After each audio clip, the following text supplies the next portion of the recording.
Bien, bonjour à toutes et à tous et bienvenue à cet atelier Urgence Cyber Stop à la vulnérabilité des collectivités.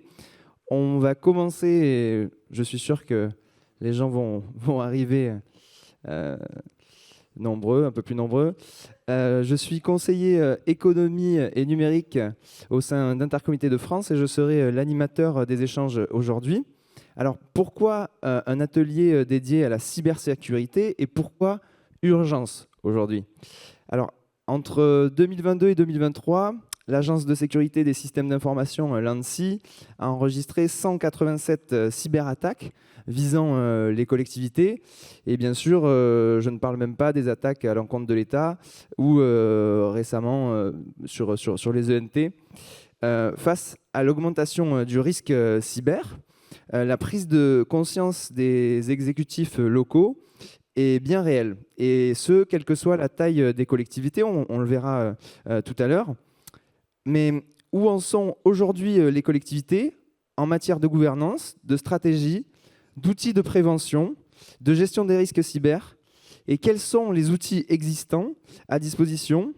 Et quel chemin reste-t-il à parcourir? Et puis il y a aussi un sujet d'actualité, NIS 2, donc la transposition d'une directive européenne qui va changer la vie des collectivités en matière de sécurité et de sécurité numérique. On va se poser également les questions comment l'État...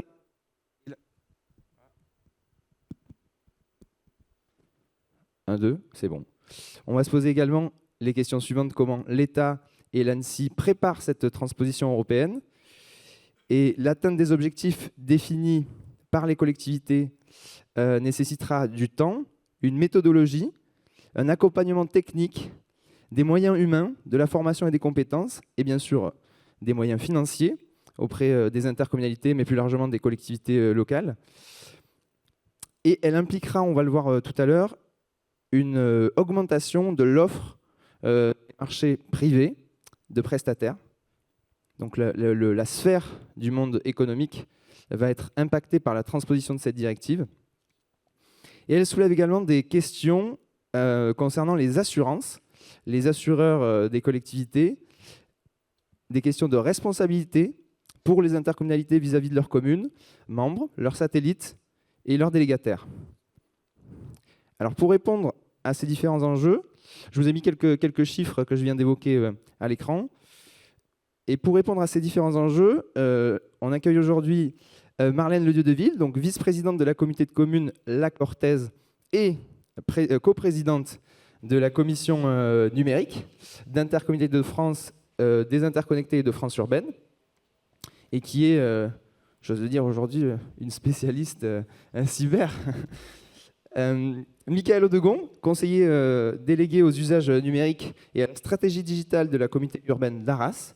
Merci d'être avec nous, et membre de la commission numérique d'Intercommunalité de France et des interconnectés.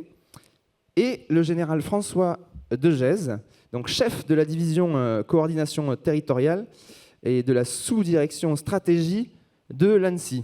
J'espère avoir été exhaustif, mon général, qu'il n'y a pas d'erreur sur votre intitulé. Pour cet atelier, je vous propose deux grandes parties. On a 1 heure. En partie 1, donc on reviendra sur le niveau actuel de cybersécurité constaté selon le type de collectivité et selon le type d'intercommunalité, puisqu'on va parler des comités de communes, des comités d'agglomération, des métropoles, des communautés urbaines. Et en deuxième partie, comment préparer la fameuse transposition de la directive NIS 2 et quels impacts va avoir cette directive sur les collectivités. Donc, avant de faire un point sur le niveau d'appropriation du risque cyber par le bloc local et d'échanger sur les enjeux politiques, ça a été rappelé hier par le président Francky Trichet, la cybersécurité, comme d'autres enjeux, est un enjeu politique et pas technique, pas seulement technique. Nous profitons aujourd'hui de la présence de l'ANSSI pour faire un état sur la qualité de la menace. Et je vais passer la parole au général Degèse pour vous faire une rapide présentation de cet état de la menace et plutôt ciblé sur les collectivités. Merci. Vous m'entendez bien? Bonjour à tous. Donc oui, je suis bien le patron des délégués régionaux de l'ANSSI et on a dans notre scope les territoires au sens large. Alors, si je dois revenir sur le panorama de la menace, il est sorti fin du mois de février au niveau de l'ANSSI qui a constaté que 2023 consacrait une longue tendance d'accélération et d'augmentation. En général, peut-être coller votre micro, parce que je ne suis pas sûr que vous entendez bien dans la salle. C'est bon? Oui? Okay. Moyen. Parlez un peu plus fort, s'il vous plaît, peut-être coller le micro. Allons-y. Bon, je disais donc que 2023 confirme des tendances des années précédentes à une augmentation. Cette année, le chiffre des attaques cyber dont a eu connaissance l'ANSSI, c'est plus 30% par rapport à l'année passée. Proportion qu'on retrouve au niveau des collectivités. Alors, de manière très générique, il y a bien entendu une menace dite stratégique, pour ne pas dire étatique, qui est liée aux grands enjeux et aux grandes luttes géopolitiques mondiales. Et puis, vous n'aurez pas échappé qu'actuellement, ce n'est pas très simple. Et puis, on a quand même une persistance et un accroissement de ce que le DG de l'ANSSI appelle une menace systémique. Pour faire simple, c'est toute la cybercriminalité qui a compris que c'était un moyen facile de se faire des sous à pas beaucoup de risques. Et cette cybercriminalité augmente beaucoup. C'est typiquement ce qui inquiète la plupart des responsables d'entités, c'est les fameux rançongiciels. Si je dois faire un focus sur les collectivités. Les collectivités, c'est en 2023 24% des attaques. Enfin, si vous rapportez ce chiffre de 24% des attaques aux 56 000 collectivités et que vous rapportez les 76% qui restent aux plusieurs millions d'entités économiques, vous vous rendez compte que les collectivités sont quand même en tête de cible. Et quand je dis en tête de cible, c'est pas forcément parce que les collectivités en tant que telles ont beaucoup de sous, c'est parce que les collectivités ont surtout beaucoup de données. Et que à la limite, même si les collectivités ne payent pas leurs rançons, ou en général ne payent pas les rançons, les données qui leur sont dérobées sont monnayées par les méchants. Monsieur Bellac a parlé des 187 attaques qui étaient relevées par l'ANSSI entre 2022 et 2023. Pour être tout à fait précis, et ça vous donnera une idée de l'évolution, ces 187, c'était du 1er janvier 2022 au 30 juin 2023. Sur l'année 2023, c'est 207 attaques qui concernent les collectivités, dont 36 rançongiciels, répartis sur tout le territoire. Vous en avez une quarantaine en Île-de-France, vous en avez 35 en Auvergne-Rhône-Alpes, et puis on décline. D'une région qui vous est chère, Madame Le Dieu-de-Ville, la Nouvelle-Aquitaine, c'était, méchis vite fait, 24. Et à part les rançons logiciels, quelles sont les autres typologies d'attaques? On a eu 207 attaques. Le plus gros qu'on voit, c'est juste derrière. Alors, il y a ce qu'on appelle les dénis de service. Hein, lorsque vous êtes soumis à beaucoup de flux de requêtes informatiques qui fait que on crée une thrombose et un embouteillage. Mais sinon, les attaques les plus courantes, c'est ce qu'on appelle les compromissions de messagerie.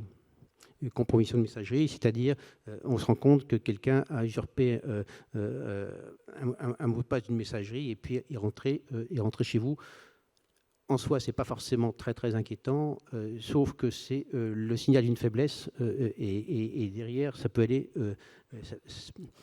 beaucoup plus grave. Ça doit être, à mon avis, un signal très fort qu'il y a quelque chose à faire de sérieux au niveau de vos systèmes d'information. Si on parle de typologie d'entités attaquées, le critère de taille n'est pas déterminant. Les attaquants ne s'intéressent pas à leur cible. Les attaquants, ils sont derrière leurs écrans, ils balayent des plages d'adresses et puis ils envoient leur programme balayer ces plages d'adresses et puis dès qu'il y a une adresse sur laquelle une faiblesse est détectée, ils rentrent. Ça peut être une toute petite structure ou ça peut être une très grosse.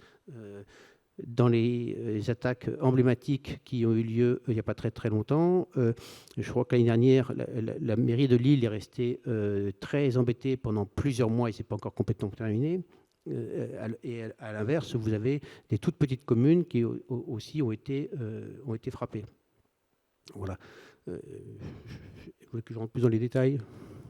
Non, on va peut-être en laisser un petit peu pour la suite. J'enchaîne rapidement peut-être en régie si on peut remettre le PowerPoint avant de donner la parole à nos élus locaux. Je reviendrai sur le baromètre de la maturité numérique des territoires. J'ai préparé quelques slides, mais très rapidement, nous avions réalisé en 2023 un baromètre de la maturité numérique des territoires auprès d'une centaine de collectivités, à grande majorité des intercommunalités. Et aujourd'hui, on peut reprendre d'ailleurs un autre chiffre, à peu près 90% des collectivités s'estiment exposées à une cybermenace. Donc la prise de conscience est bien réelle aujourd'hui. Les difficultés des collectivités rencontrées du fait d'une numérisation globalisée des démarches, des services avec la Smart City, l'utilisation de l'IoT, on l'a encore évoqué hier, augmente la surface d'attaque des collectivités. Les collectivités font face à des problématiques de recrutement et on le verra plus tard, les plus petites collectivités accusent un retard d'investissement sur les systèmes informatiques, les systèmes d'information pour des raisons budgétaires confère l'actualité générale. Donc pour revenir au baromètre, on a 101 intercommunalités répondantes et on a posé 65 affirmations pour déterminer un niveau de maturité sur plusieurs thématiques. Et en gros, vous avez la répartition là des répondants, mais l'échelle était graduelle. 1, le sujet n'était pas encore abordé. 2, en réflexion. 3, les orientations sont formalisées. 4, la mise en œuvre est en cours. Et 5, 6, la mise en œuvre est complète et plus ou moins suivie. Je vous ai fait un petit point méthodologique parce que c'est important ensuite pour comprendre les chiffres. Slide suivante. Donc vous le voyez sur le baromètre de la maturité numérique des territoires, la cybersécurité arrive en premier des 10 thématiques. Vous avez, alors c'est écrit un peu en petit, mais vous aviez l'inclusion numérique, l'administration numérique, les services aux usagers, etc. Et vous pouvez voir que voilà, elle arrive en tête. Et le 57%, qu'est-ce qu'il détermine? C'est-à-dire qu'il y a 57% des collectivités répondantes qui ont mis en œuvre une action en matière de cybersécurité. Donc, ils sont passés de la réflexion à l'action. C'est ça que ça veut dire. Et vous voyez déjà la différence de maturité entre les collectivités selon le nombre d'habitants. On y reviendra tout à l'heure avec nos élus. Troisième slide, juste quelques chiffres un peu plus précis. On a 7 territoires sur 10 qui ont au moins mis en œuvre des actions de sensibilisation à destination des élus, mais aussi des agents, évidemment. Et 51% des répondants ont mis en place un dispositif de gestion de situation de crise et assurent son caractère opérationnel. Donc là aussi, c'est à peu près la moitié des territoires. Et par contre, ce qui est important, c'est que ce pourcentage tombe à 23% pour les comités de communes de moins de 50 000 habitants. Donc on a une chute de moitié de ce pourcentage quand on parle des CC. C'est à l'écran aussi, donc en matière de sensibilisation, on l'a évoqué, mais en matière de gestion de crise, et notamment pour la mise en place des plans de continuité d'activité et des plans de reprise d'activité. On l'évoquera d'ailleurs cet après-midi avec l'ANSSI pour un atelier plus pratico-pratique. Donc c'est cet après-midi à 14h, je crois. Là-dessus, on voit que aujourd'hui, un peu moins de 50% des collectivités ont mis en place ce type de plan et le pourcentage tombe à 18% pour les comités de communes. Donc c'est assez important. Donc ce constat que l'on a fait en 2023 du baromètre, que je vous ai exposé très très rapidement, montre une marge de progression encore forte, même si la prise de conscience est bien là. Et il y a d'importantes réalisations à faire pour mettre en œuvre des outils efficaces au sein des collectivités. Maintenant que le constat de la menace et de la maturité des collectivités est posé, je m'empresse de donner la parole à nos élus et à Marlène Ledieu-Deville pour revenir sur les enjeux politiques de la cybersécurité. Merci Clément. Alors je vais essayer d'être courte sur cette première partie parce que L'enjeu aussi de cette table ronde, c'est vraiment parler aussi Nice 2. Donc je vais parler des enjeux. Je vais commencer sur une note positive. Le baromètre le dit, mais notre expérience depuis 1 an le dit aussi. Les réflexions qu'on a eues autour de Nice 2 avec nos collectivités le dit. Il y a vraiment quand même auprès de prise de conscience non seulement de la cybersécurité, mais pour les élus, cet enjeu permet de remettre le numérique au cœur de nos discussions à nous en tant qu'élus, dans la mesure où on comprend enfin le risque, c'est-à-dire que souvent l'élu au numérique, il se sent seul au sein de son bureau, de son conseil. Il y a tellement d'enjeux plus importants, mais quand on voit que le jour d'une attaque, tous les métiers sont arrêtés, tous les services rendus à la population sont arrêtés. On a compris en quoi le numérique était important au sein de nos collectivités. Et ça, c'est un constat qui se fait pour tout le monde. Par ailleurs, il y a aussi une note positive, c'est que cet enjeu de cybersécurité commence à nous faire comprendre qu'il faut gérer le risque. Et ça comme vous le disiez, Clément, ça se situe au niveau des assurances notamment. Il faut qu'on acquiert c'est un enjeu global, mais une culture du risque. Et la cybersécurité, les enjeux de la cybersécurité nous donnent les clés, nous donne une porte d'entrée de comment il faut aborder les choses, que ce soit en amont pour anticiper ou que ce soit en aval pour réagir. Je pense qu'on en parlera plus tard, par exemple avec les plans communaux de sauvegarde ou intercommunaux de sauvegarde. C'est vraiment une prise de conscience du risque. Et moi, je vois beaucoup d'élus maintenant qui me parlent d'assurance et je leur explique et qui me demandent est-ce que si je fais un diagnostic, par exemple, c'est juste un petit exemple, je ferai baisser ma cotisation. Je leur explique que l'assureur va non seulement demander un diagnostic, faire un diagnostic, lui faire des petits tests d'attaque, parce que les assureurs sont déjà très bien équipés pour tester les collectivités qui demandent. Et c'est juste le diagnostic et la mise en place d'un certain nombre de bonnes pratiques évidentes qui ne coûtent pas forcément très cher, parce qu'on parle toujours de coûts, mais de bonnes pratiques qui vont rendre éligible à l'assurance. Enfin, je voulais faire ce petit aparté pour cette culture du risque. Et on parle de coûts financiers, mais il y a aussi un coût politique, on y reviendra tout à l'heure.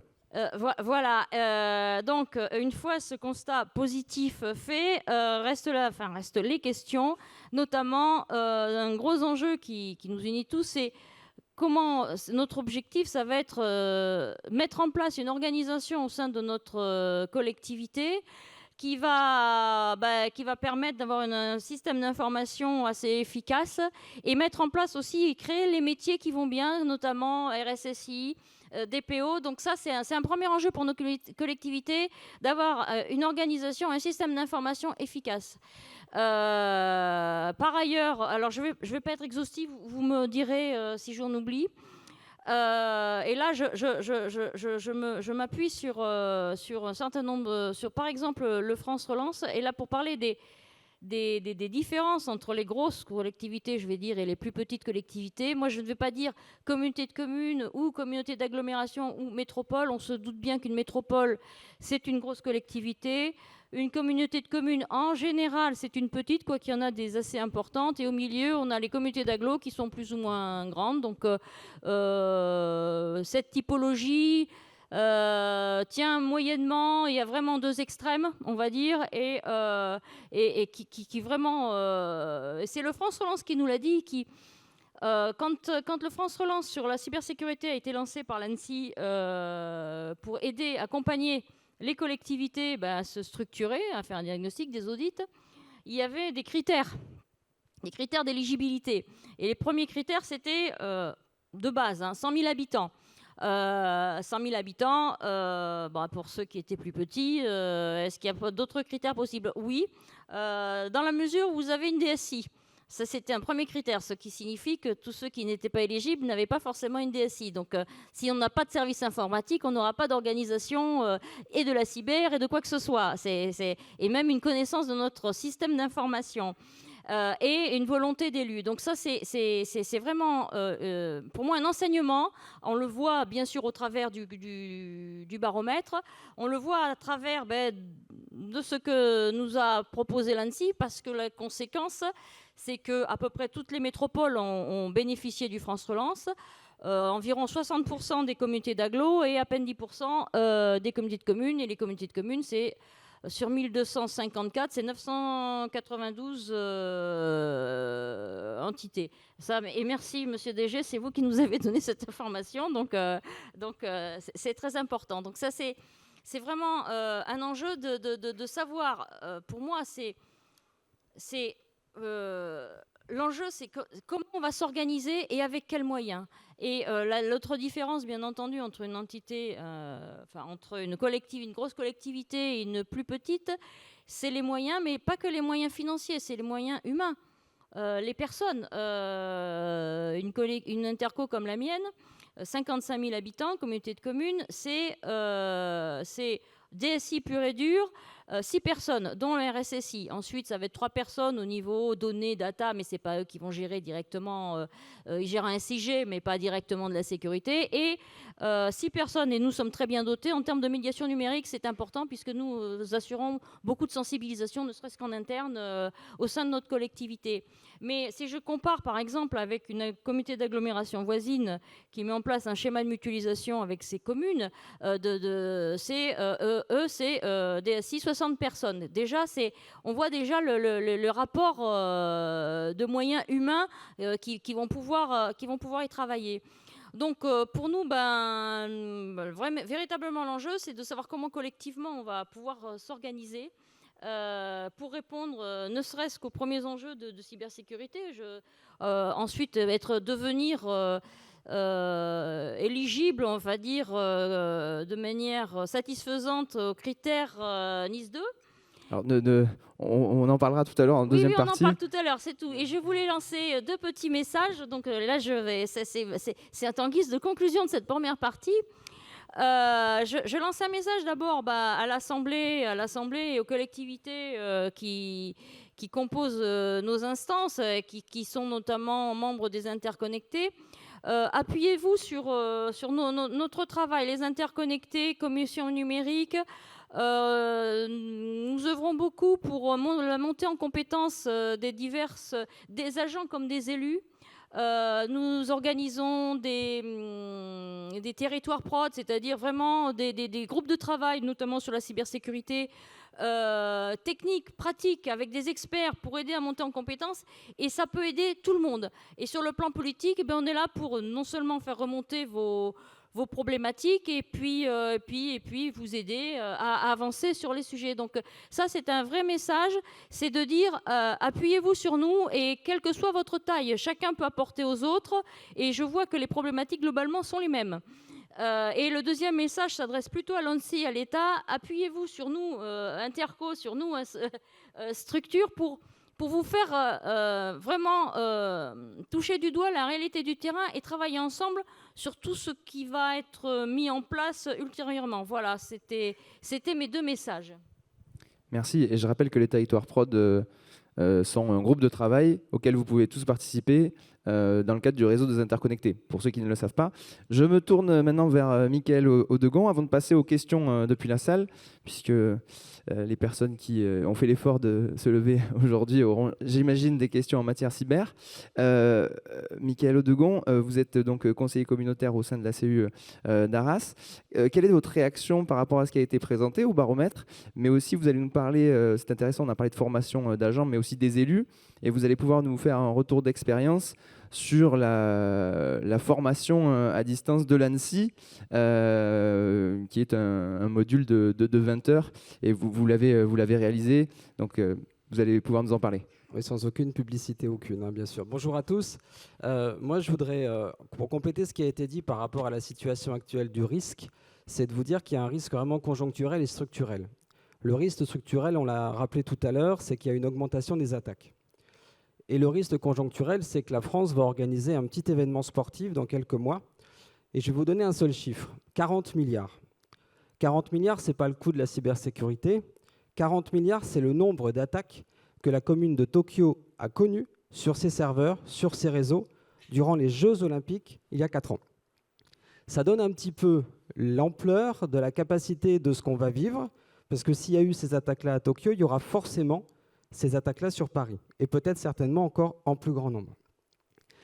Le deuxième point, c'est qu'on a aussi une différence assez grande dans la capacité des hackers. Vous avez effectivement des gens indépendants, privés.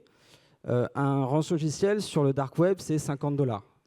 Vous avez clé en main, toutes les procédures, toutes les étapes, et c'est assez facile à mettre en œuvre. Et puis on est face aussi à des structures mafieuses totalement organisées qui ont segmenté leur activité. Vous avez une partie qui crée l'attaque, une partie qui envoie, une partie qui rançonne, une partie qui blanchit l'argent, et on est vraiment face à une attaque extrêmement forte. Pour réagir par rapport à ce qui a été dit, alors effectivement, il y a un point positif, c'est de se dire, ça y est, la cyberattaque, la cybercriminalité commence à rentrer dans les attendus, dans les préoccupations des gens. Mais on se rend compte quand même que, et là je vais peut-être être un peu plus pessimiste que toi Marlène, on a quand même encore beaucoup de choses à faire.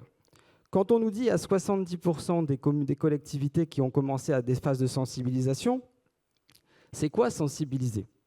Si c'est faire, je suis un peu provocateur sur le coup, si c'est faire 3 heures de formation à vos DG ou 3 heures de formation à vos agents et de ne pas y revenir, très honnêtement, ça ne va pas servir à grand-chose. Et le vrai graphique le plus essentiel, c'est la question de la gestion de crise. Parce qu'en fin de compte, on fait toujours un focus très très fort sur, vous avez plein de littérature sur ça, sur les différentes attaques, sur ce qui se passe, sur comment c'est organisé. Oui, mais le vrai focus, c'est qu'est-ce qui se passe. Le vrai focus, c'est si demain vous avez une attaque, c'est le blackout. Et le blackout, c'est plusieurs conséquences pour la collectivité. La première, c'est que vous avez une interruption de tous vos services publics. J'ai le souvenir d'un maire avec beaucoup d'émotions dans ma région qui a vécu une attaque durant la période du Covid et qui nous disait qu'il ne savait même plus enterrer ses morts. Parce que voilà, les logiciels étaient en panne et il fallait recommencer, crayon, papier, et il fallait commencer à tout refaire, vos permis d'inhumer, sur papier. La deuxième chose, c'est que si vous êtes en blackout, vous avez un blocage de tous vos outils internes. Un truc tout bête, vous ne pouvez plus payer vos employés.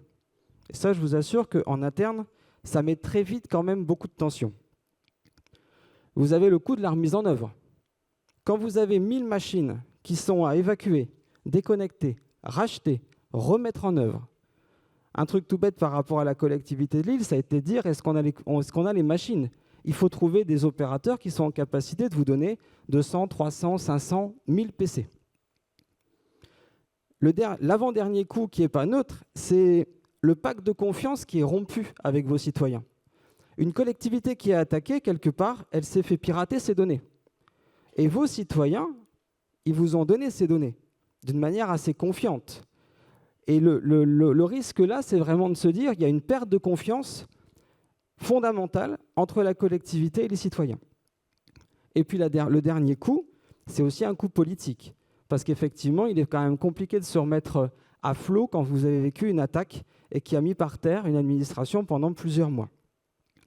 On a toujours l'impression aussi que les attaques de hackers sont des attaques qui sont ultra rapides. Quand vous êtes attaqué, et c'est toujours la même manière, les hackers, les pirates, vous observent depuis 2 à 6 mois. Ils observent vos habitudes, ils observent les failles, c'est ce qu'on appelle l'ingénierie sociale, et ils attaquent quasiment toujours de la même manière. Ils ne vont pas vous attaquer un mardi à 10h.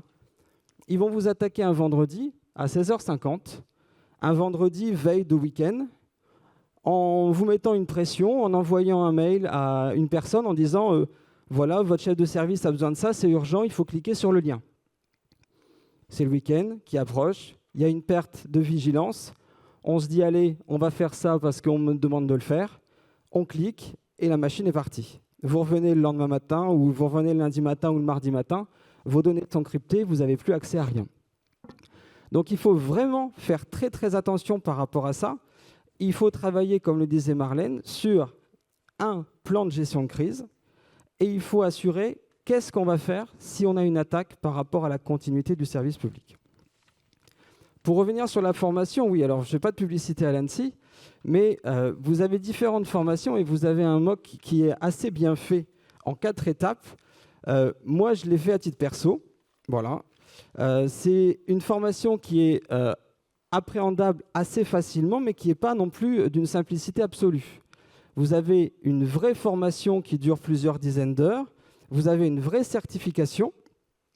Et moi, je ne peux que vous encourager à identifier des personnes référentes et des personnes ressources dans vos collectivités qui pourraient au moins suivre cette certification pour monter en compétences et puis accompagner les collègues dans le même esprit.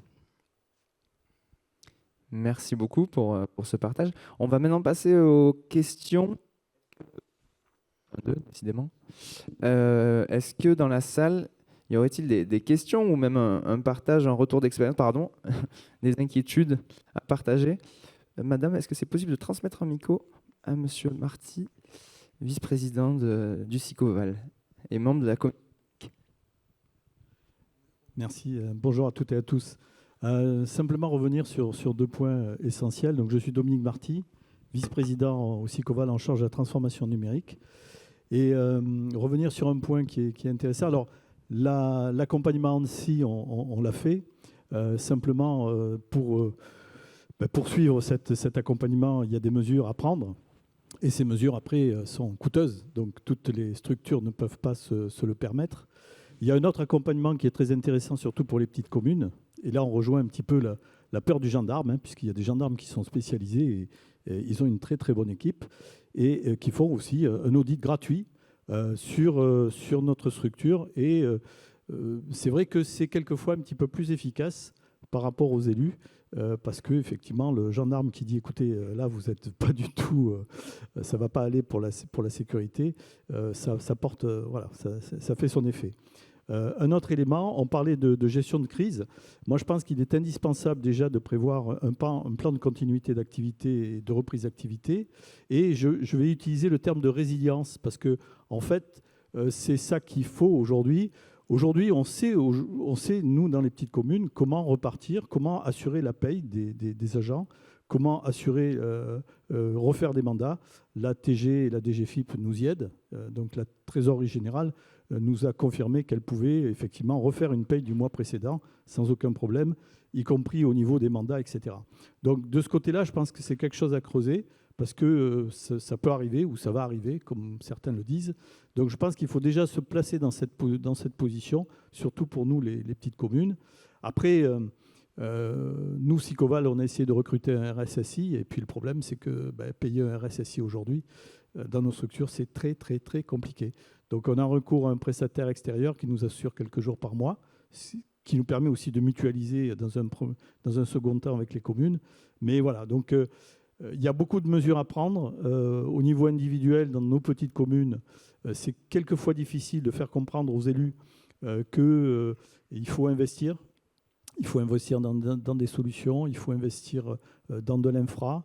Il faut acculturer. Je vais prendre un exemple. On parlait du vendredi 16h50. Ça nous est arrivé où on a reçu un mail d'OVH qui nous disait voilà, vous n'avez pas payé votre facture d'hébergement. En réalité, on est hébergé chez Ionos, le concurrent. Mais le mail était tellement bien fait que la secrétaire générale a failli y aller et déclarer, envoyer le paiement, etc.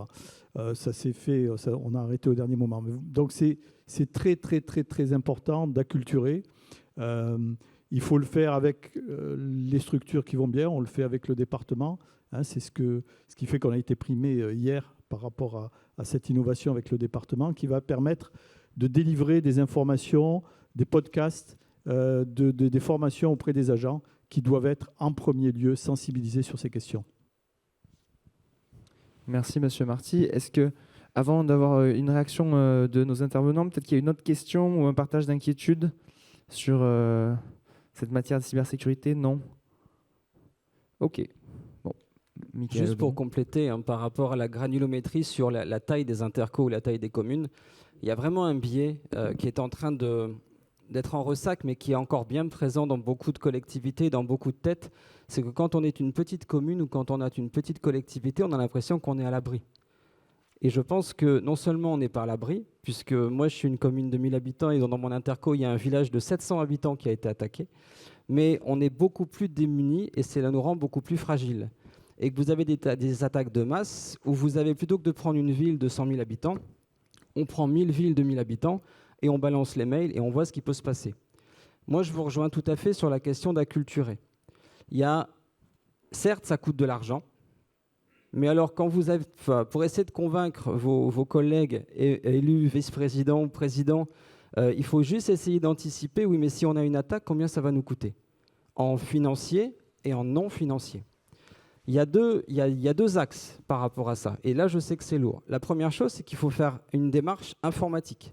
C'est-à-dire qu'il faut investir sur des réseaux, sur des outils qui vous permettent de vous protéger. Mais vous pouvez avoir les meilleurs serveurs possibles, vous pouvez avoir les meilleures bases possibles.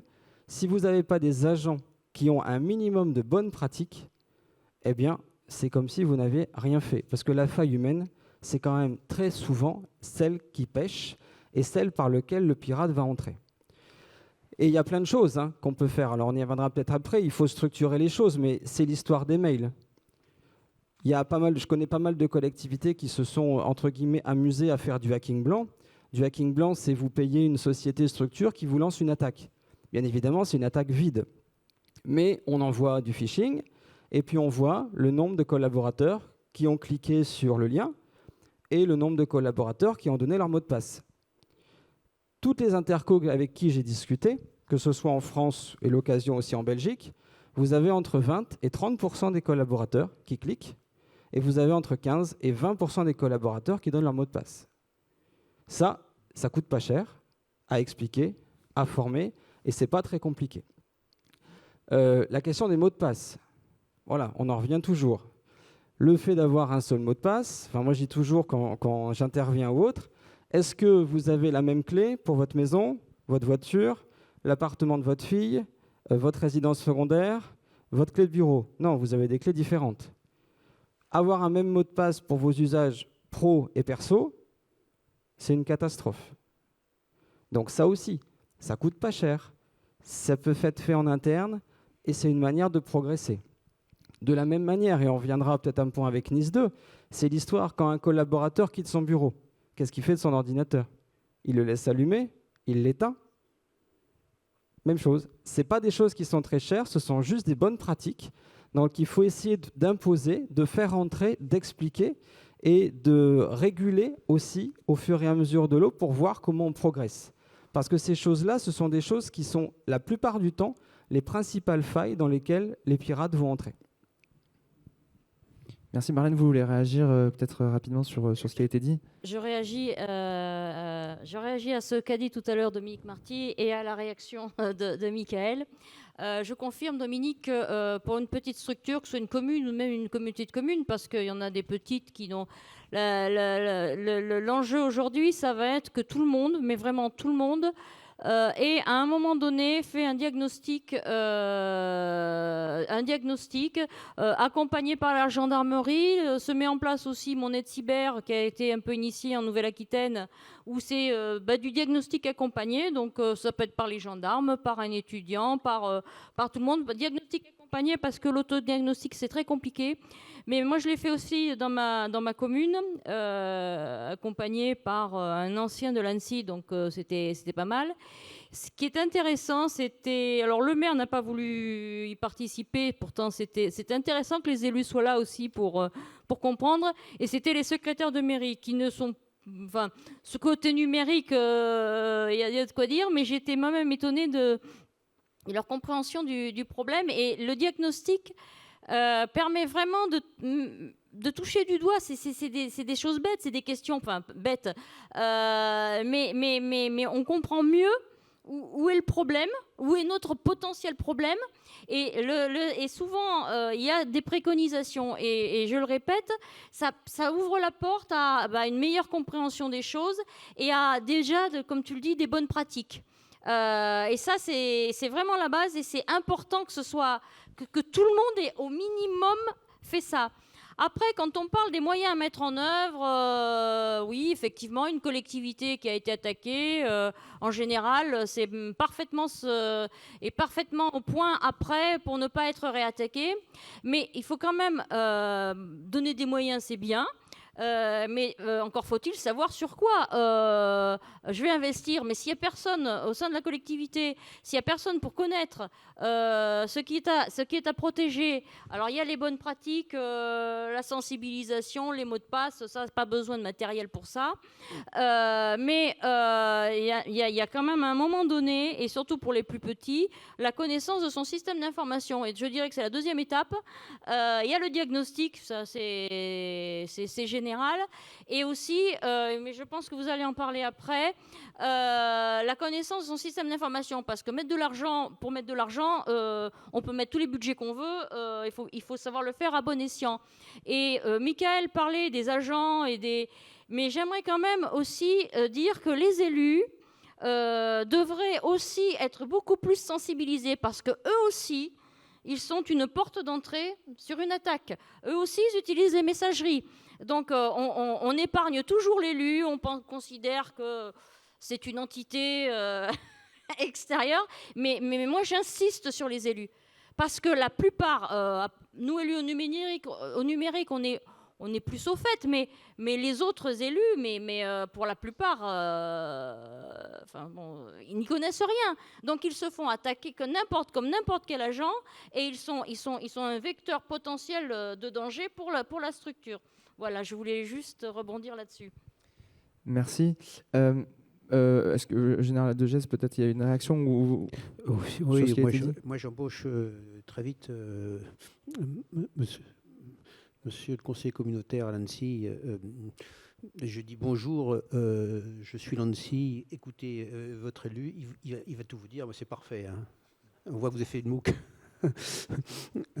Ouais, et puis je vais rebondir sur ce qu'évoquait M. Marty à propos des autodiagnostics qui sont faits par les gendarmes. Alors Mme Deville en a parlé aussi. On est en train de travailler sur un outil qui s'appelle Monnaie de Cyber. D'ailleurs, ma déléguée régionale PACA qui est dans la salle et qui est la main est présente toute la journée. Elle pourra vous en parler un peu plus dans le détail. Comment ça marche, des aidants qui ont été formés par l'ANSSI viennent vous voir et déroulent avec vous un diagnostic qui est dérivé. Le diagnostic qu'utilisaient les gendarmes, M. Marty, on l'a repris avec eux et en grande partie, il avait été fait sur un outil de type tableur. Là, on le fait sur un outil un peu plus, de manière un peu plus générique, de manière à pouvoir consolider la donnée. Mais c'est la démarche est la même et partant du principe que, et comme le disait très bien Mme Deville, ce qu'il faut, c'est pas tout d'avoir de la bonne volonté. Ce qui souvent rebute les élus, c'est qu'ils ne savent pas par quoi commencer.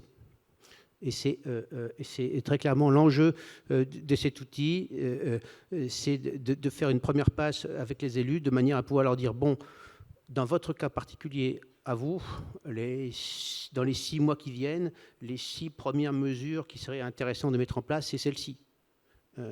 Et on en reparlera peut-être un petit peu plus tard en termes d'écosystème, mais on a l'ambition, nous, de l'ANSSI, de s'appuyer sur les campus cyber, de manière à ce que les campus cyber, qui sont des structures régionales, soient des portes d'entrée pour les élus, de manière à ce que, plutôt que d'être soumis à tout un tas de propositions commerciales dans lesquelles ils ne sont pas en capacité de forcément de bien trier, ils savent qu'au niveau de ces campus régionaux, il y a une réflexion globale qui s'organise pour que des offres adaptées se fassent, quitte à ce qu'il y ait des aides régionales qui puissent accompagner. En plus, ce n'est pas un one-shot. La logique de cette démarche Monnaie de Cyber aidant aider, c'est on revient dans 6 mois pour revenir.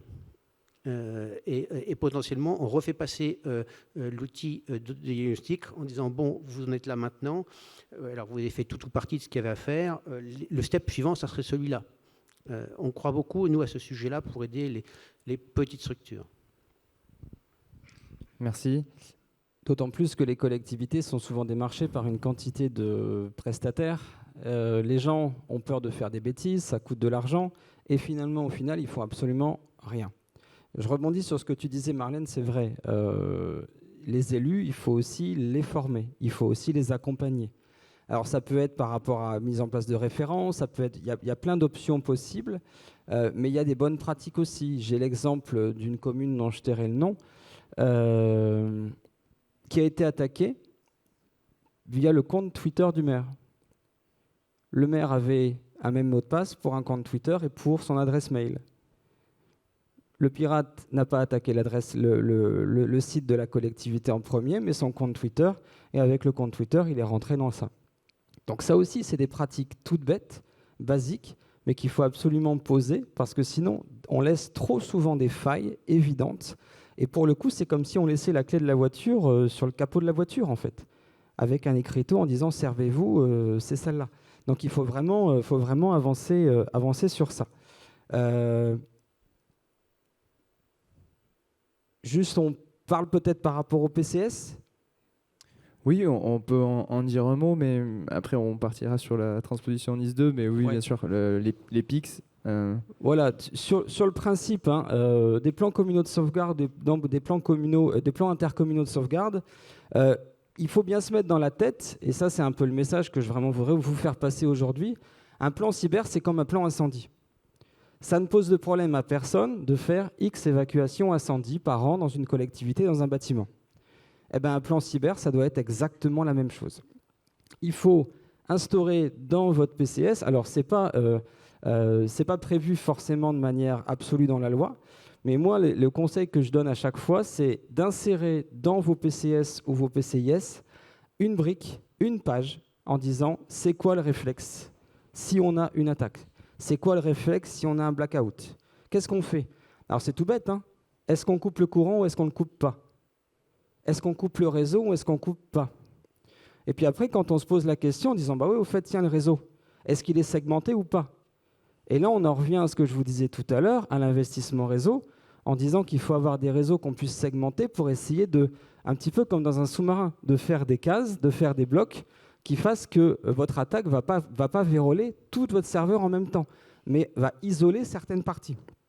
Juste pour préciser, Miguel, les PCS ou les PICS, donc c'est les plans communaux de sauvegarde ou les plans intercommunaux de sauvegarde qui découlent de la loi Matras et qui devront être intégrés dans toutes les intercommunalités en 2026. Je n'ai plus le mois, je ne l'ai plus en tête, mais pour que tout le monde comprenne bien, et qui est plutôt orienté sur des risques environnementaux et non pas cyber. Est-ce que vous évoquez? Alors, au plan cyber, il y a un certain nombre de régions où, à l'initiative d'associations d'élus avec l'État, des travaux ont été conduits. En PACA, c'est le cas. C'est le cas au niveau des Pays de Loire aussi. Et là, je vous invite à vous rapprocher auprès de vos délégués régionaux de l'ANSSI, qui sont un réseau qui marche bien et qui peut, là aussi, partager avec vous des exemples d'annexes cyber qui ont été préparées, rédigées pour pouvoir être intégrées au PCS. C'est essentiel, ça fait partie de la culturation collective. En disant forcément, si vous avez dans votre PCS une page attaque cyber comme vous avez une page inondation, eh bien, quelque part, les gens vont se poser la question. Puis après, c'est tout bête, hein, par rapport à la fiche réflexe, où est-ce qu'on la laisse? Il ne faut pas la laisser dans l'ordinateur, hein, parce que si votre ordinateur il est bloqué, vous vous retrouvez et vous ne savez pas quoi faire. Alors ça peut être une simple feuille sous le bureau, ça peut être des choses, encore une fois, assez simples à mettre en place, mais qui permettent d'avoir les bons réflexes. Et surtout, c'est pas parce qu'on a fait une fiche dans le PCS qu'on est sauvé, hein, qu'on a fait le taf. Il faut après faire des exercices. On simule des attaques, effectivement, on lance une attaque blanche, tous les ordinateurs se coupent et on voit la réaction des gens. Et petit à petit, au fil de l'eau, au fil des années, c'est là où on va avoir des gens qui vont avoir des réflexes et qui vont permettre d'éviter les catastrophes par rapport à ça. Merci. Juste, Marlène, il nous reste 20 minutes. Pour les PCS, ça montre aussi, c'est aussi un autre enjeu pour nous, parce que tout le monde n'a pas adopté de PCS dans sa commune, ou tout le monde, encore moins, a adopté un PICS dans son interco. Donc, effectivement, c'est c'est des outils qui permettent de répondre, d'avoir vraiment des réflexes faciles à mettre en œuvre, mais c'est aussi des outils, effectivement, PCS au sens large, PICS au sens large, sur lesquels il va falloir qu'on travaille aussi tous ensemble, au-delà de mettre une clause, parce qu'il y a des gens qui ne connaissent pas le PCS, il y a des gens qui ne connaissent pas le PICS. Voilà, je voulais juste... Mais il y a une obligation pour oui, il y a des l'interconnecté. obligations, mais c'est toujours pareil. C'est comme Nice 2, c'est des obligations, mais c'est la mise en œuvre qui va être... Alors justement, Nice 2, depuis le début de cet atelier, on parle de bonne volonté, de niveau de maturité des collectivités, mais pas encore d'obligation. Là, on va rentrer dans le vif du sujet de la directive, de la transposition de la directive Nice 2. Je ne sais pas en régie si c'est possible de mettre le diapo que nous avions préparé, s'il vous plaît. Puisque aujourd'hui, cette année, la France va transposer une directive européenne, donc Nice 2, qui est relative à la cybersécurité de l'ensemble des infrastructures françaises. Et c'est une première, et c'est le choix de la France, d'avoir intégré les collectivités dans cette transposition. Et donc, les collectivités vont avoir des obligations. Là, on ne parlera plus de bonne volonté, de niveau de maturité, mais elles seront obligées de répondre à des objectifs de niveau de sécurité. Donc, nous avons... pardon. Et c'est pour octobre. La transposition intervient donc en octobre 2024. La transposition, on y reviendra tout à l'heure. Je vous vois bondir, mais je vous laisse la parole dans 30 secondes. Juste pour contextualiser, la commission numérique des interconnectés de France et France Urbaine a été donc consultée par l'ANSSI qui fait ce travail depuis la fin de l'année 2023, et nous avons travaillé avec nos adhérents et avons rendu plusieurs rapports d'étape sur ce sujet. Donc là-dessus, je ne vais pas être plus long, mais je laisse la parole au général Degèse pour nous expliquer un petit peu ce qu'il y a derrière ce projet de transposition de directive et à quelle sauce les collectivités, à ce stade, vont être mangées, si je puis m'exprimer ainsi. Ils ne vont pas être mangés, on va les aider. Oui, parce qu'on parlait chiffres tout à l'heure, mais c'est un sujet qui nous intéresse dans le cadre des études d'impact pour la Loire. Et j'ai un exemple local en PACA où une petite commune dont j'ai oublié le nom, mais Célia se rappelle sûrement, 8500 habitants en 2019, en Songiciel, 250 000 euros de travaux de réparation et 250 000 euros de perte d'exploitation. Donc une commune de 8500 habitants, victime d'un rançongiciel en 2019, il lui a fallu sortir 500 000 euros pour s'en sortir. Je ne suis pas certain qu'en termes d'investissement, si la construction de son système d'information n'avait pas été faite dans les règles dans le début, ça n'aurait été pas beaucoup moins douloureux. Et je vous passe sur le trauma qu'ont dû vivre les agents et le truc. Voilà, c'est un chiffre. Ce n'est pas d'impact complète, mais c'est une donnée. Nice 2. Alors, Nice 2, Network Information System, directive européenne, qui a pour ambition, face à une cybercriminalité de masse, de mettre en place une protection un petit peu systémique. Ça veut dire quoi? Ça veut dire que dans l'ancien dispositif, vous aviez une quinzaine de secteurs d'activité qui étaient très protégés, avec des entités qui s'appelaient opérateurs de services essentiels, qui étaient désignés par l'État et qui étaient soumis à des contraintes réglementaires. C'était grosso modo 500 entités, retenez ce chiffre. Et Nice 2, on passe à... on a rajouté 5-6 secteurs, mais surtout, on a considérablement étendu le champ des entités. Maintenant, on n'est plus désigné.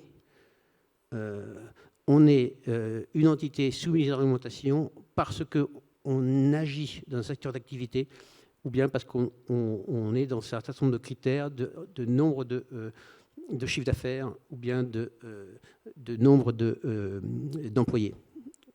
Ou d'habitants. Et ça, c'est pour les secteurs économiques. Nice 2 rajoute... Alors, un ordre de grandeur, il y avait 500 Nice 1, on est aux environs de 10-15 000 Nice 2. Enfin, je ne sais pas si vous voyez le niveau de bascule. Alors, NIS 2 change aussi d'autres choses. On ne peut pas imposer à tout le monde des règles hyper critiques parce que c'est des chocs thermiques. Et on est dans une logique de proportionnalité. C'est-à-dire qu'on va avoir un bloc d'entités qui seront considérées comme les entités essentielles, celles qui sont les plus critiques, parce que leur taille, parce que certains secteurs d'activité sont vraiment beaucoup plus sensibles que d'autres, qui seront donc soumises à des niveaux très fort, de manière à pouvoir à résister à des attaques de type étatique. Et puis, vous aurez, en grosso modo, on est 10 à 20% d'entités essentielles et puis 80% d'entités importantes. Donc, entités importantes qui sont des entités qui doivent se protéger, mais à qui on demande d'avoir un niveau de protection de base qui tient plus de l'ordre de les bonnes règles, les bonnes pratiques, l'hygiène informatique. Ce n'est pas pour autant qu'il ne faut pas les mettre en œuvre. Autre point particulier au niveau de NIS 2, auparavant, on vous disait c'est votre système d'information qui est crucial dans votre fonctionnement qui est à protéger. NIS 2 renverse la règle. C'est tout votre système d'information qui est dans le bloc et vous devez démontrer éventuellement, si, par le biais d'une analyse de risque ou équivalent, si des bouts de vos systèmes d'information ne sont pas critiques, vous pouvez les maintenir en dehors. Vous voyez, c'est vous devez protéger un système ciblé. NIS 2, vous protégez tout votre système, sauf s'il y a des trucs qui sont vraiment pas importants. C'est malgré tout un changement d'approche. Et les collectivités dans tout ça. NIS 2 a très clairement aussi indiqué que le fonctionnement des administrations publiques nationales et locales ayant un rôle important dans la cohésion du fonctionnement des sociétés, il était aussi logique qu'elles se protègent et qu'elles soient soumises à tout ça. Alors je glisse sur les administrations centrales et la question s'est posée du tissu de toutes les collectivités territoriales. 56 000 collectivités territoriales, c'est tout simplement pas réaliste. Même 35 000 communes, c'est tout simplement pas réaliste. Et d'autres sujets ont été indiqués tout à l'heure, mettant bien l'accent sur les problèmes de compétences. Et donc finalement, le fil rouge qui a guidé la réflexion de la proposition de l'ANSSI. Je dis bien proposition de l'ANSSI parce que c'est des choses qui vont, c'est les parlementaires qui vont trancher, puisque dès lors qu'on s'applique aux collectivités territoriales, c'est du domaine de la loi. Donc on fait un travail préparatoire, on concerte, on donne le fruit de nos réflexions, nos propositions, et puis les parlementaires, dans leur infinie sagesse, débattront et trancheront. Alors, comme vous l'expliquez sur la planche, on est rentré dans une logique de concertation avec toutes les associations. Alors, autre élément, NIS 2 ne s'applique pas, hormis les questions de périmètre, les règles de sécurité, qu'on soit entité importante ou entité essentielle, elles s'appliquent quel que soit le secteur d'activité auquel on appartient, administration locale étant un secteur d'activité comme les autres. Cependant, le périmètre, la question du périmètre se résonne de manière un petit peu différente pour les collectivités que pour les entreprises. Chiffre d'affaires, secteur d'activité, nombre d'agents, ce n'est pas forcément des critères qui sont très pertinents. On voulait une défense systémique donc, qui couvre tout le territoire. Donc l'idée, c'est comment est-ce qu'on couvre tout le territoire sans soumettre des règles extrêmes à tout le monde. Donc très naturellement, la logique a été de se dire, bon, d'autant plus qu'il y a un autre mot que vous avez employé tous les deux, qui était collectivement, on doit. Ce collectivement est aussi le fil rouge de notre réflexion. Et donc, l'idée de base a été de proposer que les très grosses structures, je glisse très vite, les régions, les départements, qui sont des entités qui ont des administrations extrêmement imposantes et importantes, qui ont des systèmes d'information très costauds, mais qui ont aussi des DSI très importantes, elles sont de base dans le niveau entité essentielle. Qui est le niveau maximum de sécurité, entité essentielle. Voilà, entité essentielle, celles qui doivent vraiment se soumettre à des questions très critiques. Vous avez dû tous suivre on a parlé de Lille tout à l'heure, mais Lille c'est une métropole, mais il y a quelques départements qui se sont fait bien toucher en fin d'année dernière. Ça a été aussi très douloureux parce que les départements, c'est comment dire, c'est le RSA, c'est les MDPH, c'est beaucoup de choses qui sont extrêmement vitales pour le fonctionnement social des collectivités. Et ça a été très compliqué. Bon, mais elles ont aussi des SI solides. Il fallait qu'on tire une barre et très rapidement, on s'est dit que les métropoles, c'est aussi des très grosses structures, 400 000 habitants, voire beaucoup plus pour certaines autres. Les communautés urbaines sont aussi des intercommunalités très fortes et elles sont aussi donc de base dans le sujet. Et ensuite, on s'est dit les comités d'agglomération. Les comités d'agglomération, c'est plus de 50 000 habitants d'après la loi. S'il y a un chef-lieu de département, c'est plus de 30 000. La barre redescend à 30 000. Et donc, on s'est dit, bon, les comités d'agglomération sont aussi importantes au travers des populations. On va aussi leur demander de se protéger comme des entités essentielles. Et puis, ensuite, la question était celle des intercommunalités. Et c'est là que le débat avec vous avait été utile, parce que la première rédaction de la loi consistait à dire toutes les EPCI de plus de 30 000 claquent. Et puis, vous nous fait très justement comprendre que les comités de communes avaient quand même la spécificité de rassembler beaucoup de petites collectivités qui n'avaient pas forcément de ville-centre forcément très solide. Et puis on l'a fait rédiger différemment. Et le projet qui montera fera en sorte que, le projet qui devrait être déposé au bureau du Parlement fera en sorte que les comités de communes seront assujettis, mais assujettis comme des entités importantes, c'est-à-dire soumis à un niveau de règles de base, mais pas le niveau le plus élevé. On avait un cas particulier qui était aussi un petit peu conceptuellement dérangeant pour ce qui concerne les communes. On se dit, mais attendez, dans une métropole, parce que le plan de relance nous a appris que ce n'est pas parce qu'on est une métropole, une communauté d'agglo, que tous les systèmes d'information sont mutualisés. On a tous les cas de figure. On a Marseille, où la métropole et la commune de Marseille ont des structures très clairement différentes. On a Nantes, où la métropole et la ville de Nantes ont la même DSI. Mais pour autant, vous avez des communes très importantes au sein de ces métropoles qui ne sont pas forcément dans les SI mutualisés. Et parfois très importantes. Donc, il y avait quelque part une incohérence à avoir une agglo de 30 000 habitants qui est soumise à des règles importantes, et puis une commune au sein d'une métropole qui a 70 000 habitants, qui, parce qu'elle n'est pas mutualisée son système d'information avec celui de la métropole, qui serait soumise à rien. Donc, la proposition qu'on monte au Parlement, c'est de dire, bon, toutes les communes qui ont une population supérieure ou égale à celle des comités d'agglomération, c'est-à-dire 30 000 dès lors qu'il y a un chef de département, eh bien, doivent se protéger au même niveau que les comités d'agglomération. Si elles sont mutualisées, tant mieux, elles ne vont pas faire double peine. Si elles ne sont pas mutualisées, eh bien, elles le font. C'est quelque part là aussi un petit appel en disant tout seul on va plus vite, mais à plusieurs on va plus loin. Et puis je crois que puis on a quelques cas particuliers qui est le centre de gestion. On a eu un dialogue particulier avec eux. Les centres de gestion qui sont aussi très importants pour la vie, pour le coup, des toutes petites collectivités. Alors je pense que les comités de communes, ce sont des partenaires que vous connaissez bien, hein, les centres de gestion. Les comités d'agglo, sans doute un petit peu moins. Et donc, on a discuté avec eux. Initialement, ça nous semblait des petites structures qui voulaient être...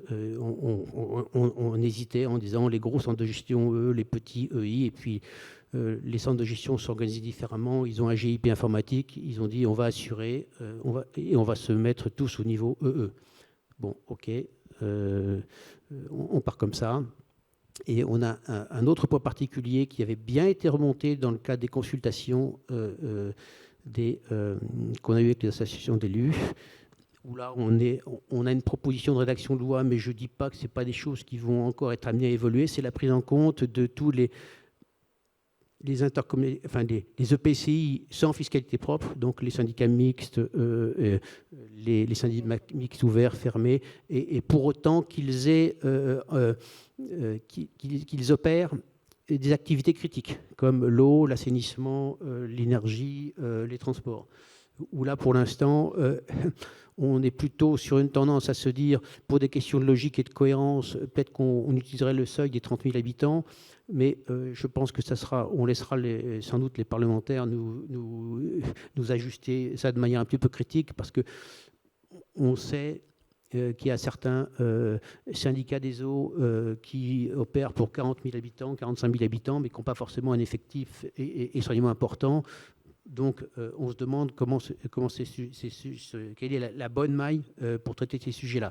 Vous voyez bien qu'on est avec le souci de pouvoir assurer un niveau de protection équivalent à toutes les populations, et puis le fait qu'il ne faut pas leur donner des contraintes insurmontables. Contraintes insurmontables. Et c'était aussi un élément majeur qui est revenu au travers de nos consultations, mais je vous rassure, pas qu'au travers des consultations avec les associations d'élus, mais aussi avec les consultations auprès des organisations professionnelles touchées par Nice 2, c'était la progressivité et les délais de mise en œuvre. Alors, Vincent Strubel s'est exprimé de manière très claire lors du FIC, et je pense que le secrétaire général de 3 mai vous dira la même chose. L'idée consistant à dire que le lendemain de la loi de transposition, dès lors que quelqu'un a une oreille qui bouge, on la lui coupe, est une idée fausse. Et c'est-à-dire qu'en clair, OK, la deadline, c'est la deadline pour la transposition juridique. Maintenant, pour la mise en œuvre, c'est pas dans les textes, et c'est pas compliqué, et c'est compliqué qu'elle soit dans les textes puisque là on est soumis aux contraintes juridiques d'écriture de la directive, donc on ne peut pas aller au-delà de ce qu'elle dit ou la dénaturer. Mais dans la pratique, oui, parce que ce que j'avais pas dit, c'est que dans Nice 2, par rapport à Nice 1, on a un dispositif de contrôle et de sanction qui n'existait pas avant. Élément important pour les élément important. Surtout alors, sanctions. Je vous rassure tout de suite, les sanctions qui sont un petit peu alignées sur le régime de la CNIL et du RGPD, un pourcentage du chiffre d'affaires très significatif. Bon, sauf que dans le cas d'une collectivité, ça ne veut pas dire grand-chose, d'autant plus qu'une grosse partie des ressources, enfin une partie, je ne me rentre pas dans ce débat, je ne connais pas bien la fiscalité locale, et surtout si je dis des bêtises, vous allez me tomber dessus. Une partie des ressources, c'est la dotation de fonctionnement qui est de l'État. Donc, que l'État reprenne une partie du truc, ça n'est pas très logique. Et donc, les collectivités seront sans doute soumises, comme les autres, à un mécanisme de contrôle et d'injonction ou de conseil. Mais par contre, la sanction administrative, ce n'est pas prévu pour les collectivités. C'est pas ce qui arrivera dans le projet de loi qui sera déposé au Parlement. Si les parlementaires, dans leur infinie sagesse, décident l'inverse, mais je fais confiance, au dialogue que vous avez avec les élus pour pouvoir trouver une solution intelligente. J'ai dit beaucoup de choses. Oui, donc délai de mise en œuvre. Vincent Strubel considère que il faudra 3 ans avant qu'on rentre dans une logique vraiment de sanction. C'est-à-dire que oui, des contrôles vont se mettre en place. Oui, on va essayer de... Alors, les choses restent encore à définir. Hein. Quelles sont les étapes qu'il faudra franchir et dans quel ordre. Il y aura sans doute peut-être progressivement... il y aura sans doute des visites assez vite. Il y aura sans doute des types des conseils. Enfin, on sera plutôt dans le champ du conseil pendant un certain temps. Quitte à ce qu'il y ait des contrôles à blanc de cet ordre-là. Voilà. Retenir, on considère que 3 ans, c'est un délai raisonnable pour se mettre en conformité. C'est un ordre de grandeur. Hein. Et 2, il y aura un travail d'accompagnement. Travail d'accompagnement qui se fera, j'ai évoqué tout à l'heure Mondet Cyber, qui est un premier outil qui sera utilisé, qui sera sans doute très utile pour les communautés de communes, un peu moins pour les comités d'agglomération et les structures, eux, qui, elles, ont déjà été pas mal accompagnées dans le cadre du plan de relance. Mais par contre, on a découvert aussi que dans le cadre du plan de relance, et vous l'avez très bien évoqué, que toutes les communautés de communes n'avaient pas, comme celle de Pau-Orthez, la capacité de tirer un plan de relance. Enfin, tout simplement parce que compétences internes. Et donc, ce qui veut dire qu'il faut qu'on imagine d'autres dispositifs. D'ailleurs, j'attire votre attention sur le fait que dans les 2 années qui viennent, là, on a 15 millions d'euros pour continuer à accompagner les collectivités, qu'on va offrir quelques parcours, certains ont déjà levé le doigt, mais va aussi offrir quelques possibilités d'action dites de renforcement, où là, c'est beaucoup plus... l'imagination est au pouvoir, et si on profite de cette occasion pour expérimenter des structures qui permettront d'accompagner, on fera. En général, je suis obligé juste de vous couper parce qu'après, dans 5 minutes, on doit normalement rendre la salle et j'aimerais quand même donner la possibilité à la parole de poser des questions sur tout ce que vous avez dit. Juste de remarques, il y a des comités de communes qui sont en dessous de 30 000 habitants, ça existe. Et peut-être une chose à retenir, c'est-à-dire qu'à partir d'octobre, donc la transposition de Nice 2 sera faite, et vous nous dites qu'il y aura 3 ans pour les collectivités pour se mettre en ordre de marche. 3 ans pour tout le monde. Pour tout le monde. Voilà. Et pas d'obligation administrative. Est-ce qu'il y a des questions dans la salle à poser à l'ANSSI, puisqu'on a la chance d'avoir l'ANSSI ce matin, sur la transposition de Nice 2 ? N'hésitez pas à lever la main. Ah, je ne vois rien. On vous écoute, monsieur. Bonjour. Simplement une petite question portant sur la relation que vous avez avec les élus pour effectivement tracer les contours de ces transpositions de directives européennes. Je suis assez étonné de l'absence, sauf erreur, de députés ou de sénateurs qui auraient ce rôle-là justement de porter la voix des territoires dans la définition plus concrète de l'application de notre législation. Et donc, quels sont les rapports en tant qu'élus que vous entretenez avec eux ? Et est-ce qu'il y a des parlementaires qui aujourd'hui sont bien formés à ces enjeux-là actuellement ? Voilà, merci. Merci. Est-ce que vous pouvez juste vous présenter ? Je suis Alexandre Totaro, je suis étudiant à l'Université d'Orléans. Voilà. Merci beaucoup. Est-ce que vous voulez répondre, Marlène ? Oui, je vous en prie.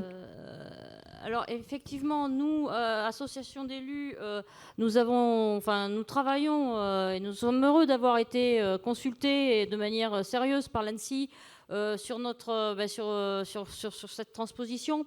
Et en ce qui concerne les parlementaires, ils commencent à s'emparer du sujet, puisqu'il y a 2 jours, une commission parlementaire a interrogé aussi toutes les associations d'élus, a interrogé d'abord l'ANSSI, le directeur de l'ANSSI sur cette transposition, puisque ces parlementaires vont être amenés, bien sûr, à commenter pour donner quelques préconisations à leurs collègues pour cette transposition. Donc, les parlementaires, disons qu'ils ne sont pas, c'est pas non plus tout à fait leur rôle tout de suite. Ils n'ont pas un rôle de diffusion de l'information, mais plutôt de compréhension des enjeux, pour pouvoir ensuite nous donner une loi qui tienne la route. Est-ce que je peux quand même, ou d'autres questions, je peux quand même commenter 2-3 choses par rapport à ce qui a été dit. Je voulais remercier l'ANSSI de l'écoute qu'elle a pu avoir de nos remarques, et notamment par rapport au périmètre communauté de communes, parce que 30 000 habitants, en dessous de 30 000 entités importantes, au-dessus de 30 000 entités essentielles, c'était juste impossible pour la plupart d'entre nous.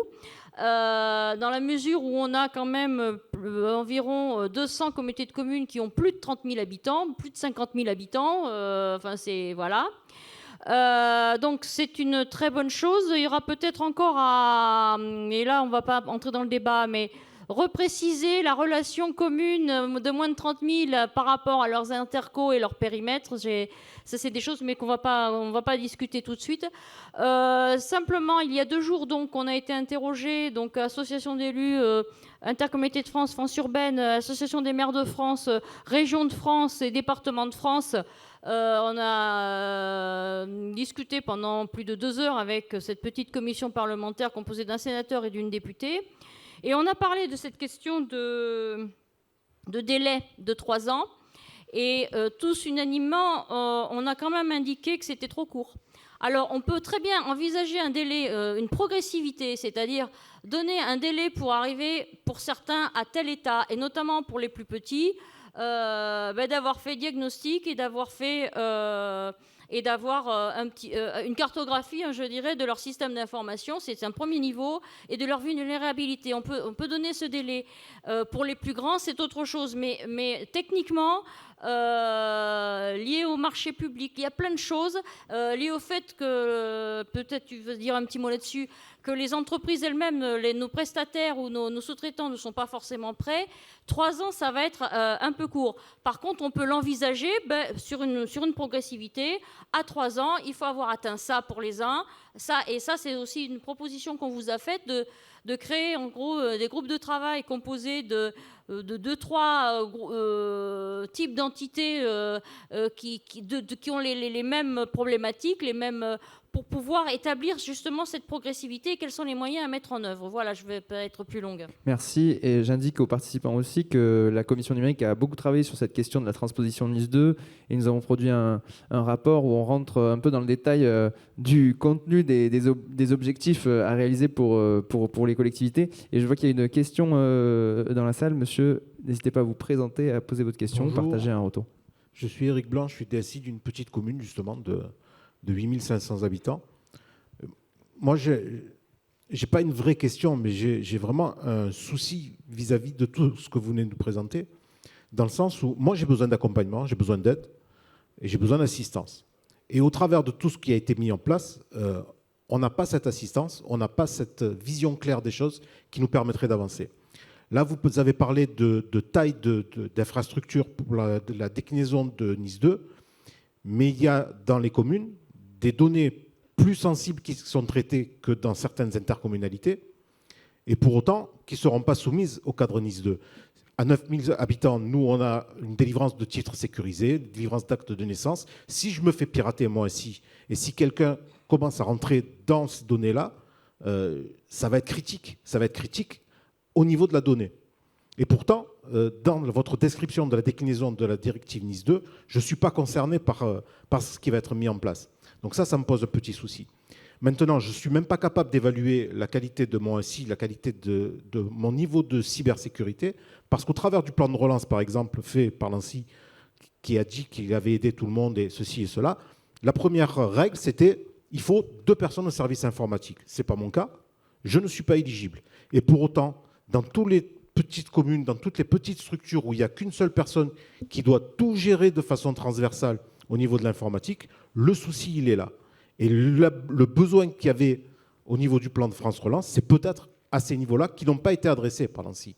Donc là, on se retrouve dans une situation où nous, petites communes, parties de quelque chose qui sort du cadre pour la mise en place de vos structures d'aide et d'assistance, on se retrouve véritablement démunis. Aidez-nous.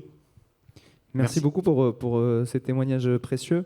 Ça a été rappelé au début, mais le plan de relance n'a pas, en effet, bénéficié à toutes les collectivités et même celles qui sont éligibles à NIS 2. C'est un vrai point. Peut-être une réaction sur ce qui vient d'être évoqué, Mickaël. Effectivement, on entend bien ce que vous dites et ce sera, on fera votre porte-parole quand on rencontrera les parlementaires pour essayer de trouver une déclinaison qui évite de laisser effectivement d'avoir trop de trous dans la raquette et de laisser des gens qui sont sur le côté.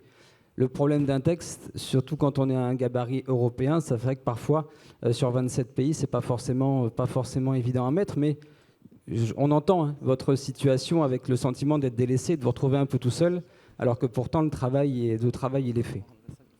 Moi, je voulais juste revenir de manière opérationnelle, mais 2 minutes par rapport à NIS 2. Il y a différents grands jalons qu'il faut avoir en tête par rapport à la déclinaison. Le premier jalon, c'est NIS 2 va vous demander d'identifier les risques cyber. Et ce qui est important aussi de commencer à diagnostiquer et identifier, ce sont toutes les vulnérabilités invisibles. Des vulnérabilités invisibles, ce sont des comptes qui sont éteints. Ce sont des comptes qui ne sont pas mis à jour. Ce sont des mots de passe qui ne sont pas gérés. Ça, c'est un premier point. Encore une fois, c'est un élément. Alors, je passe très rapidement. Si vous êtes intéressé, moi, je pourrais répondre à vos questions tout à l'heure. Il y a la question aussi des restrictions des accès. il va falloir identifier toutes les personnes qui ont accès au compte administrateur. Et la directive va absolument limiter le nombre de personnes qui ont ces accès administrateurs. Parce que l'accès administrateur, il permet de rentrer dans le réseau. Et quelque part, si on arrive à rentrer, s'il y a une faille là-dedans, ça va poser problème. Un point aussi très important sur la sensibilisation des collectivités, c'est par rapport à ce qu'on appelle les head points. Les head points, ce sont tous les outils qu'on utilise en mobilité. Il y a encore quelques années, on faisait des infraréseaux et des protections réseau sur l'ordinateur du bureau, sur le PC fixe, et on n'en parlait plus. La situation de la mobilité du travail maintenant, c'est que vos collaborateurs, ils ont des portables, ils ont des tablettes, qu'ils vont utiliser parfois sur des Wi-Fi libres, sur des Wi-Fi non sécurisés, que la cousine ou la fille va prendre la tablette pour regarder une vidéo TikTok, et que quelque part, parce que ça, on ne va pas se le cacher, c'est une réalité, que quelque part, ça fait par rapport à tous ces head points des points aussi d'entrée, de faille. Quand vous remettez votre laptop ou quand vous remettez votre tablette dans l'infraréseau, eh bien, ça peut aussi poser des problèmes. Il y a aussi une solution, et ça, on en avait parlé à Pau quand on s'était vu, il faut vraiment avoir une stratégie zéro trust. Il faut se dire à chaque fois qu'il faut verrouiller tous les accès possibles, et il faut surtout contrôler, savoir qui a accès à quoi. Parce que c'est aussi une manière derrière de diagnostiquer s'il y a des attaques. Il faut sortir de l'idée que le réseau, c'est un gros machin auquel personne ne comprend trop comment ça fonctionne, à part le RSI. Il faut, encore une fois, faire qu'au niveau des DG, chacun comprenne comment fonctionne un réseau et comment on peut le protéger. Merci. Marlène, je vous laisse le mot de la fin. Juste pour vous informer qu'on a beaucoup travaillé sur cette question, vous pouvez prendre des informations sur le rapport que l'on a produit dans le cadre de la commission numérique et retrouver le général de Gèze et sa collaboratrice qui sera là aussi cet après-midi dans l'atelier dédié à la cyber. N'hésitez pas à nous poser des questions, à leur poser des questions. Et Marlène, je vous laisse le mot de la fin en un mot parce qu'on doit rendre la salle. Très très vite, juste le mot de la fin et pour reprendre aussi la remarque de l'élu d'une commune de 8000 habitants. Et ce que dit Michael, l'important c'est quand même l'accompagnement aussi. Pour tous ceux qui ont bénéficié du plan de relance sont les plus gros. Et aujourd'hui, effectivement, il faut envisager un accompagnement de même type pour les plus petits. C'était juste ce que je voulais dire. Et par ailleurs, il y a des sujets qu'on n'a pas abordés, c'est dommage. Mais le général DG est à votre disposition toute la journée pour en discuter. Voilà. Merci beaucoup, merci au public pour votre attention et pour vos questions. Et vous pouvez applaudir nos participants.